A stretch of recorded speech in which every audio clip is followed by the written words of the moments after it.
Salut à toutes et à tous, c'est Manu pour la chaîne Otsusai Carp, j'espère que vous allez bien. Bon, nous voici au bord de la rivière. Je me suis cassé la gueule à la flotte. Je suis le bord là parce qu'il y a un petit endroit où en fait il fallait pas mettre le pied. C'est pas grave, il n'y a pas très profond juste devant, mais j'ai les pieds mouillés. Donc ici j'ai posé deux cannes, je les ai posées au bateau amorceur. C'est vrai qu'on prend vite le pli quand même du bateau amorceur. Et surtout ça me permet de sonder en même temps. Donc j'ai sondé dernièrement, pas ici, mais une autre zone, un endroit que je savais qu'il y avait quelque chose, quoi. J'ai tout quadrillé et c'est vrai que avec l'éco-sondeur sur le bateau, tu quadrilles à une vitesse folle. Donc en plus ça te donne des repères du bord, ce qui est pas négligeable parce que quand tu es en bateau, en barque sur l'eau, moi qui ai beaucoup sondé en barque, après tu reviens au bord, tu sais pas trop où c'est, quoi, à moins de poser un repère et tout, mais là avec le bateau amorceur, du coup bah t'as ta référence tout de suite, quoi. Bref, donc ici j'ai posé deux cannes. J'ai posé deux cannes avec deux petites bites 15 mm. J'ai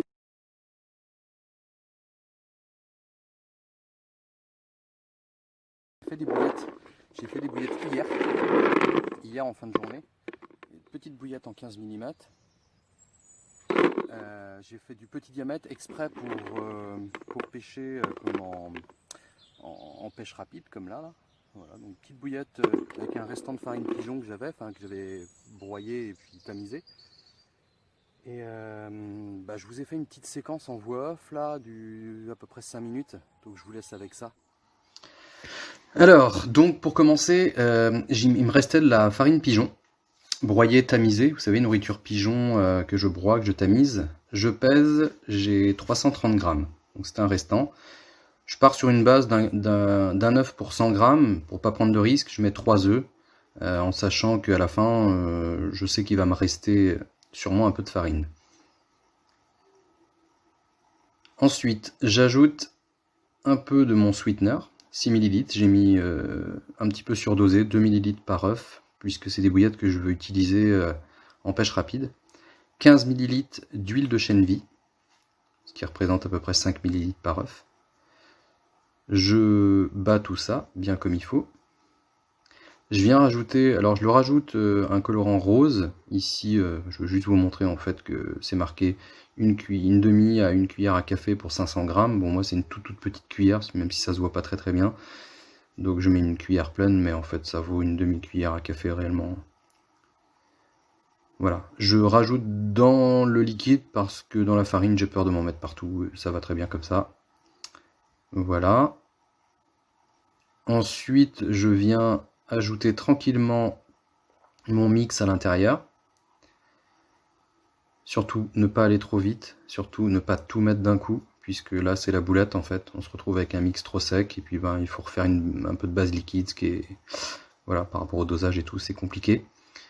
Donc j'amène tranquillement ma farine une deuxième fois. Voilà, là j'estime que je peux y mettre les mains. Donc je commence à former ma boule, je pétris tranquillement. Je rajoute encore un tout petit peu puisque ça me colle aux mains. Mais toujours pareil, hein, tout doucement. Voilà, là j'estime que ma boule elle est bien. Il me reste de la farine, je m'en doutais. Il m'en reste même un petit peu dans la bassine. Mais c'est pas grave, stop, j'arrête. Ça servira pour une prochaine fois. Ici j'utilise la Boilie Box, j'ai mis les rouleaux en 15 mm. Les rebords de la tôle suffisent pour le faire, j'ai pas besoin de cadre. Puisque c'est le 15 mm. Je roule volontairement en petit diamètre pour pêche rapide. Je trouve que les petits diamètres, ça décide plus facilement les poissons. C'est une idée que je me fais. Voilà. Bon, c'est ma Boilie Box, hein. Elle est dans son jus. C'était d'ailleurs le prototype. Il y a du vert, il y a du noir. Maintenant, quand même, elles sont un peu mieux finies. Voilà. Je sors donc mes galettes, enfin mes boudins, partant des galettes.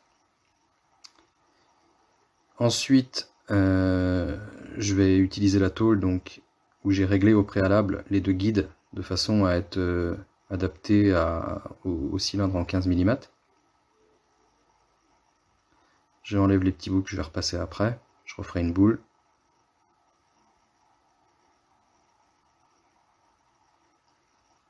J'enlève un peu le contour un petit peu, puisque en fait c'est mal fini, donc je préfère autant, c'est pas le temps qu'il faut pour refaire une petite boule et refaire des boudins propres. Voilà, là j'ai déjà quelques boudins, bien propres, bien nickel.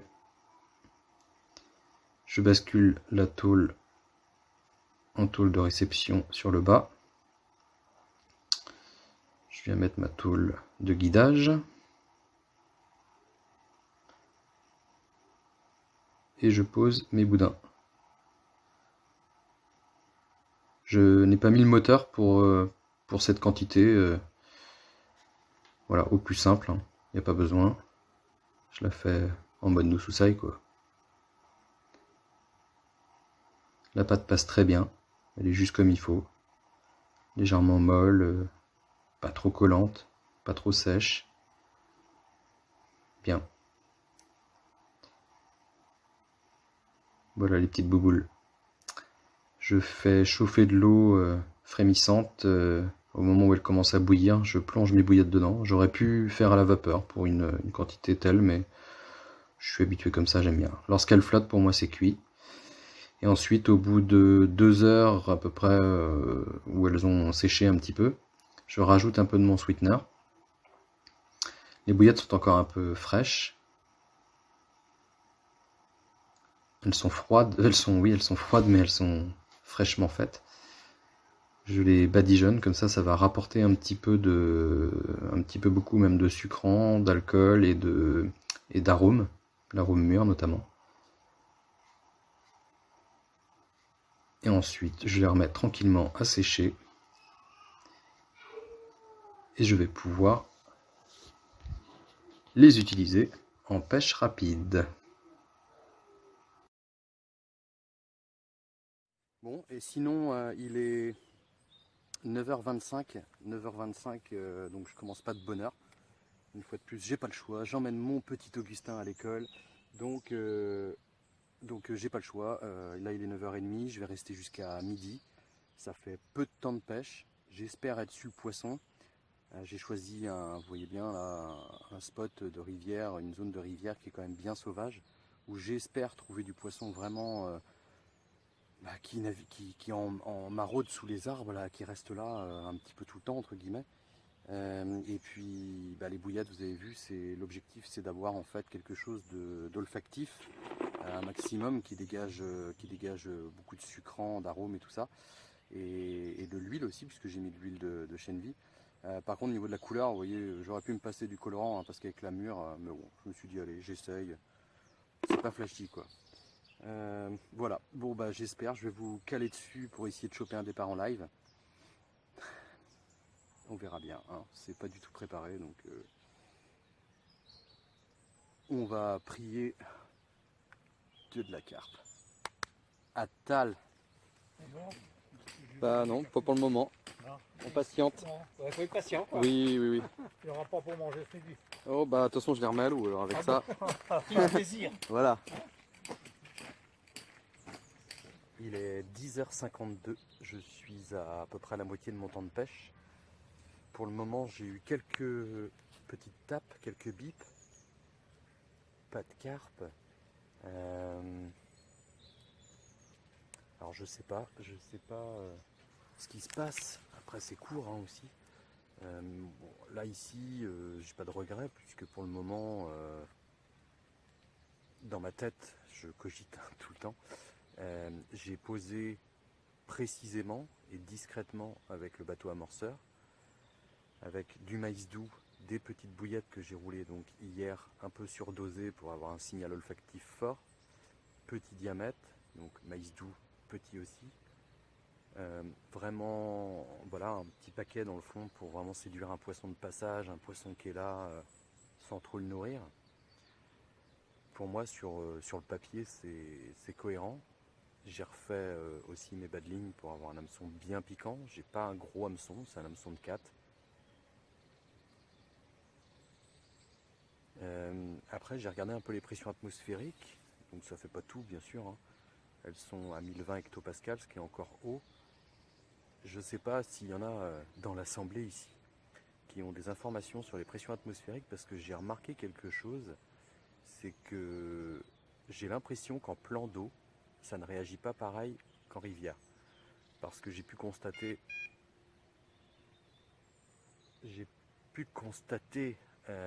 qu'en rivière, les pressions atmosphériques, quand elles étaient très hautes, vraiment ça joue. Enfin, ça, c'est un constat. C'est prouvé aussi que ça joue sur les poissons, les pressions atmosphériques hautes.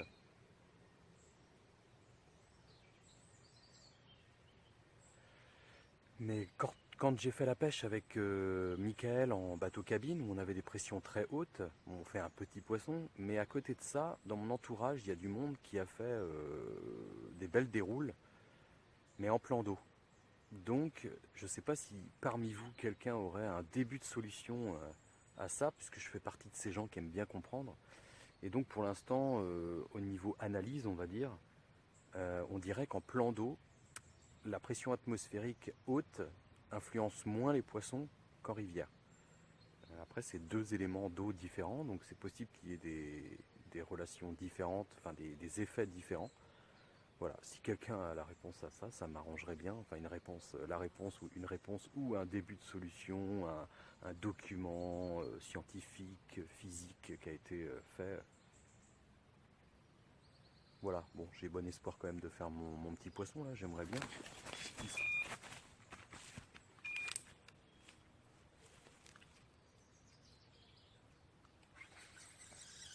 Non, non, non, non. Ah putain.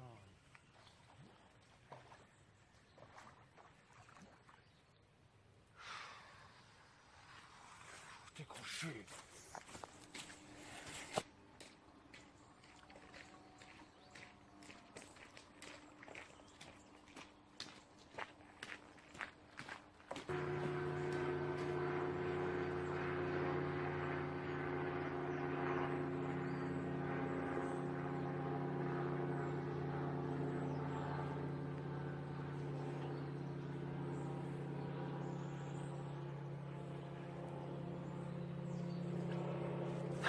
Bon, 11h23, décroché. Ah, j'en tremble encore. J'ai le... Ah, je suis dégoûté parce qu'en fait, j'étais en train de... Je vois que ma séquence, elle était rendue à 14 minutes, comme je filme en permanence. 14 minutes et des bananes. Je dis, bah, je vais arrêter, je vais reprendre. Comme ça, quand je travaille les vidéos, après, j'ai que des petites séquences, quoi. Ah, au moment où je fais ça, et c'est pas la première fois que ça m'arrive, vous imaginez que pendant 14 minutes, ça va filmer, il s'est rien passé. À 14 minutes 23, un truc dans le genre, je me décide à couper la vidéo pour relancer une séquence, et là j'entends tit, tit, tit, tit, tit. C'est pour ça que dans la séquence, on voit pas vraiment le début, parce qu'en fait, je lève la tête, je vois que ça... Je me dépêche à remettre la séquence, et là je descends, donc je prends, et bon, on pourrait se dire, tiens, c'était une brème ou j'en sais rien, mais non, non, parce que quand j'ai pris, en fait, au moment où j'ai cru décrocher au départ, j'ai tendu, ça repartait et tac, ça a décroché et j'ai bien senti la puissance, voilà, elle se tournait en fait pour repartir. Je suis un peu dégoûté là quand même, il est 11h23, je me dis je vais peut-être pousser, aller jusqu'à 13h. Ah, bon au moins ça a fonctionné, mais l'approche a fonctionné, c'est déjà ça. Mais le dénouement est malheureux. Il est midi 22, je vais y aller. On a frisé le scénario parfait finalement, parce que préparé, je me suis décidé hier, je dis allez je ferai bien une petite pêche. Je m'étais fixé cet endroit sans être venu voir, donc un peu déconvenu ce matin parce que il y a plus de végétation qu'à la dernière fois que j'étais venu. Je me suis adapté, le bateau amorceur m'a bien servi pour viser là où je voulais, parce qu'au lancer ça aurait été mort. Ensuite, donc préparation des bouillettes à l'arrache hier. L'avantage d'avoir donc un petit peu de farine d'avance, puis surtout les graines pour pigeons, hein, j'avais juste à broyer, tamiser si j'en voulais. J'avais fait 400 grammes fini, donc il me reste 200 grammes. Donc je me suis dit, allez, là j'ai utilisé 200 grammes plus même pas une boîte complète de maïs doux.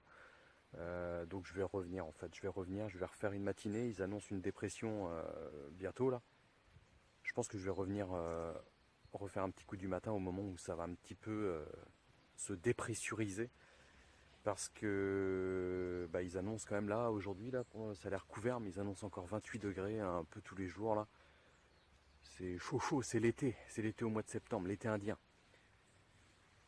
Donc comme je disais, bah, presque scénario parfait parce que voilà, sans préamorçage, une rivière qui n'est pas non plus des plus simples entre guillemets, même si en période, voilà, en bonne période ou un bon jour, on peut faire des belles pêches, mais